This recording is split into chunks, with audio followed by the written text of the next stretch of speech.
নমস্কার। দেব উঠনি একাদশী 1 নভেম্বর শনিবার।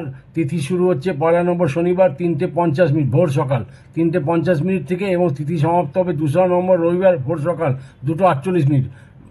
তার মধ্যে পালনের সময় হবে 2 নভেম্বর রবিবার ভোর সকাল 5:48 থেকে সকাল 9:30 পর্যন্ত। 1 নভেম্বর যেটা বললাম আপনাকে, দেবউঠনি একাদশী, এতে তুলসী বিবাহ এটা বলা হয়। এই দিনটাকে তুলসী বিবাহ বলা হয়। তাই জন্য বলা হয় যে তুলসী দেবীকে পুরো দিন সমর্পিত করে দিতে হয়। 5টা কাজ অবশ্যই করবেন। প্রথম কাজ হচ্ছে কি, তুলসী দেবীর গাছে, যে গাছটা আপনি বাড়িতে রয়েছে, সেখানে একটা লাল চুনরি ওনাকে অবশ্যই পরিয়ে দেবেন। এতে ধন ব্যবহার বৃদ্ধি হবে। 2 নম্বর কাজ হচ্ছে একটি হলুদ সুতো নেবেন। হলুদ সুতো নিয়ে তাতে 11টা গিট বাঁধবেন। গিট বেঁধে দেবী তুলসীকে ঘিরিয়ে দেবেন।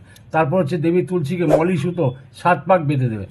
দেবী তুলসীকে কাঁচা দুধ অতি অবশ্যই অর্পণ করবেন। 5টা ঘিয়ের প্রদীপ জ্বালাবেন এবং শ্রীহরিকে 11টা তুলসী পাতা অবশ্যই অর্পণ করবেন। নাহলে কৃষ্ণজিকে অর্পণ করলে হবে। আপনার জীবন শুধরে যাবে।